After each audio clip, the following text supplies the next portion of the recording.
Ay Dios mío. Ay Dios santo. The Philadelphia Flyers. Wow.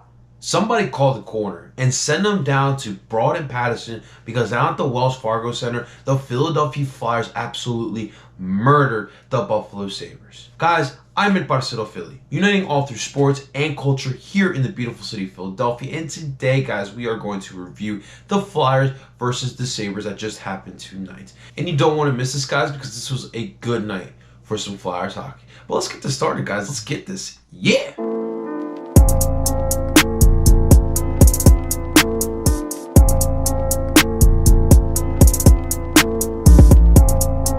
Alright, guys, before we move any forward here, guys, I wanted to first off say thank you so much for tuning in here to my channel. Whether this is the first time you're tuning in, or whether you're returning back here to my channel, I just wanted to say thank you so much for tuning in. But guys, we are trying to grow at Parceo Philly here in the Philadelphia landscape, and I can use your guys' help to grow. Help me out by liking this video, subscribing to this channel, hitting the bell button for notifications, as well as sharing this video and this channel to help me grow in the Philadelphia sports market. But that is right, guys. My God, the Philadelphia Flyers took care of business against the Buffalo Sabres, beating them down 6-1 at home and continuing our hot home winning streak. And a lot of you may sit there and say, but Parcero, the Flyers took care of business against the Buffalo Sabres team without their best player, Jack Eichel. And yes, that is correct. Jack Eichel did miss this game after skating out there with the rest of his teammates out in warm-ups, but was not suited enough to play here in this game, leaving the Sabres without their best player. And you saw tonight, they really were lost without Jack Eichel.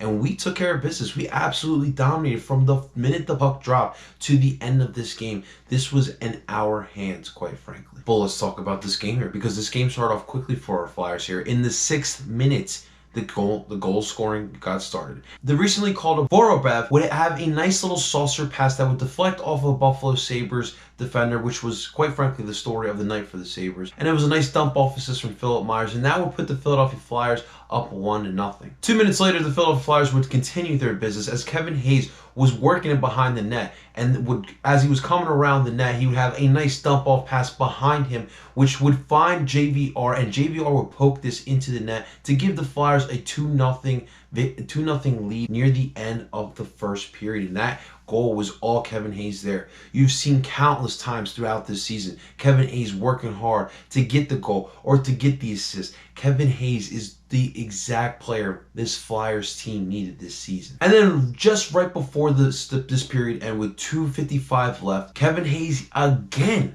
on the power play was working on this Buffalo Sabres defense. Him and Matt Niskanen had the give and go going. Niskanen would find Kevin Hayes. Kevin Hayes would have a little fakie and then would find Matt Niskanen on the right side of the net, and he was wide the F open and would just wrist that bad boy into the back of the net from that right side and giving the Flyers a 3-0 lead going into intermission. The boys were flying. Right before the first period was ending, though, the thing would start getting a little heated as Dahlin and Anderoff of the Flyers would have a little shoving match going on. Now, Dahlin was, we'll talk about him more in a couple of minutes, but he was all over the ice and he was aggressive. He was trying to get into it with somebody. This is a young, talented player who is trying to be a little bit of a goon here, in my opinion here. Now, we'll get back to him in a second, but that was a precursor of more things to come for this game. The start of the second period, nothing would change here. The Flyers would continue their dominance here, and 8 minutes into the second period, the Flyers would get back on a power play. Right off face-off in their end, the face-off one would find Travis Konecny, and Konecny would just dump it off to Ivan Provorov, and as we've seen Provorov do countless of times this season, he would skate closer to the center of the ice and find a lane where he could just wrist the puck into the zone and somehow find the net, and it would find the net. The lane he would find was wide enough for him to get a nice little saucer pass in there, and he would find the back of the net to give the Flyers a 4-0 lead. A minute later, Tyler Pitlick would get on the board here. He would win the puck in the neutral zone, and he would skate it up into the Flyers zone. He would shoot the puck, but it would deflect off of Sabres goalkeeper Carter Hutton, and he would have 2 more opportunities until it would find the net. And it was a hard-working, relentless goal from Tyler Pitlick, and he deserved that goal there. And with that goal, that would give the Flyers a 5-0 lead. And at that point, There was no looking back for the Philadelphia Flyers. They had this game, and it was all about just continue the relentlessness. And as the third period would wind down, the Flyers would find their third and final goal on another power play. If you could believe that, another power play. Konechny yet again would find JVR, and JVR would just shoot a light saucer pass that would deflect off of the Sabres defender to find the back of the net to give the Flyers their sixth and final goal on the night there. In the third period, however, the Sabres would deny Carter Hart and the Flyers a shutout there, as Olofsson would get a power play goal, a nice little wrister that would find the back, would get past Carter Hart and would cut the lead 6-1. Sabres finally got on the board there, but the Flyers continued their relentlessness, and they would shut out the Sabres for the rest of the way after that goal, and they would win this game 6-1, the largest margin of victory this season for our orange and black. And this was a much needed win here. Now, like I said, yeah, Jack Eichel was not in this game here, and Jack Eichel is one of the main reasons why the Sabres have had a pretty solid season this year, but they didn't have him, and that's how the NHL works. You're not going to have your players night in and night out. And for the Philadelphia Flyers, you took care of business. And better yet, what you did on this night was you had a team that was down. Jack Eichel was announced out right before the game. So right at that moment, they were shooken a little bit. And the Flyers, all they did was just use that energy that they had, that energy that the Sabres had, like, oh shit, we're without Jack Eichel today. We gotta figure out a way that we can win without him. That definitely had the Sabres in their heads a little bit, and you saw them lose composure here. You know, you saw in near the end of the first period that little scrum with Andorf and Dahlen, and then near the end of the second period, when Travis Konechny got tripped up by Carter Hutton, and then after a little shove by Travis Konechny, Dahlen decided it was smart to cross-check Konechny near the head after Konechny just came back from a concussion. That would create a huge scrum. Both teams were getting rowdy. All the refs had to, climb in and try to break up these two teams. But we definitely saw the Sabres lose composure, and you got to give credit to the Flyers for taking advantage of that from the Buffalo Sabres. Now, guys, there's a couple of people we had to highlight here. In this game. Obviously, I want to start with Travis Konechny here, because Travis had a solid game and obviously didn't get the goal here, but he still got 3 points. He had 3 assists. My man contributed on 3 assists. And Travis is just an all-around playmaker, and him playing with Claude Giroux is the best thing that's happened to Claude Giroux's career since Jaromir Jagr. Am I calling Travis Konechny the next Jaromir Jagr? No. But he's definitely reviving Claude Giroux's career, similarly how Jaromir Jagr did it back in 2012 with 3 assists by Travis Konechny. Man, what can Travis Konechny do? What about Kevin Hayes? Kevin Hayes had another good game here, and it's the hard-working relentlessness that I love about Kevin Hayes. Night in and night out, you get absolute 110% effort from Kevin Hayes, and my man's got some skill too. That second goal to JVR where he dunked it behind him, that was nice. That was really nice. And you're going to continue needing that from Kevin Hayes. And when Scott Laughton comes back and Joel Farabee comes back from suspension after the next game, them two back on the line, I cannot wait.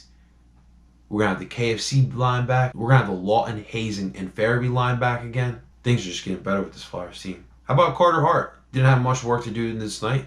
He would see 17 shots and got 16 saves. So not a lot of work for our boy here. But that's okay. That happens. He still did his job. We still got the win, right? That's all you can ask for Carter Hart. They're not all going to be hard. And now what you are seeing though from the Flyers, and specifically Ali Mignot, is you're seeing some more trust with Carter Hart. You're not seeing much of Brian Elliott over the last 2 weeks, and that's what it's got to be going forward. This is Carter Hart's team. He's our number 1 goalie, but here in Philadelphia, we know very well how important a backup is, especially at the most important position, a la Nick Foles. So Brian Elliott, you better have them pads ready, because we're gonna need you at some points this season. The power play was working for the Flyers here on this night too. 5 opportunities, you were able to get 3 goals out of them. That's over 50%. I'll take that any given night. If you're over 50% success on the power play, more than likely, you're going to win them games if you're over 50% on your power plays. Great job on the power play unit. And pretty solid job on the PK unit, although they did allow 1 goal, but, you know, we won't fault them too much for that. And you know what's crazy is, you know, with these injuries and suspensions that the Flyers have been going through, and you know what's crazy is that you had a couple guys here tonight who were new faces to this team. Due to injury suspensions, you had to make some replacements. You had guys like Andy Anderoff here in this getting some playing time tonight. You had Kubel playing here tonight. You had David Kasse playing here tonight. Vorobiev got a goal here tonight. A guy who got called up and he helped you out tonight. That's huge. That's absolutely huge. You're getting production from guys you didn't expect to get it, and that is a great sign of a winning team. Right now, the locker room of the Philadelphia Flyers, it's contagious. There is a positive attitude. There's winning going on. The confidence is spewing from the orange and black. That's going to be dangerous. You know, right now you're sitting 5th in the Metropolitan Division, which is a very tight division at this very current moment. But you're just 5 points away from tying 2nd place. And like I continuously said, I ain't scared of you, New York. I ain't scared of you, Long Island. One last positive note before we move forward, guys. The attendance tonight. The attendance tonight was a lot better here tonight. And thank you, Flyers fans. Whoever attended the game, thank you. Because 18,124 is a lot better tonight. You had 92% filled capacity down at the Wells Fargo Center, and I will take that. So thank you, Flyers fans. Because the Flyers do not deserve to have an empty arena here in this city of Philadelphia. You don't have the same problems that we have down in Chester with the Philadelphia Union. You have a little bit more history. You have a little bit more longevity. You're down in South Philly. There's no reason why the Flyers should be pulling people out there. So great job by you, Flyers fans. All right, guys, so next up for our orange and black, ain't going to be easy. It's the Ottawa Senators. And you saw here in this game here tonight that you wanted to finish out this game against the Buffalo Sabres. You wanted to finish out, but you didn't want to overdo it because you knew you had the Ottawa Senators coming into town Saturday, and this is a team that gave you fits. The last 2 games, they have given you serious fits, including a loss to them over in Ottawa. But luckily, they'll be in Philadelphia. So we should be able to take care of business there, but they will not be an easy matchup. That will be a Saturday, a 7 o'clock puck drop up in Ottawa, so it's going to be a good test here. You got to continue this winning streak going. You put that ugly Western Conference trip away behind you. Those 3 games you lost, those are behind you. You bounce back against the Ducks, and you'll also bounce back huge against the Sabres. Now it's time to continue this winning streak Saturday up in Ottawa. This team, you gotta hate these guys. You gotta show up. You gotta perform. And I got faith in my boys. I think we will prevail and we will pull this off. But guys, that is all I have for you today as far as the Philadelphia Flyers go. Final score, the Flyers destroy the Sabres 6-1, and we are on to Ottawa. But guys, I want to hear from you. Let's hear from you, Orange and Black.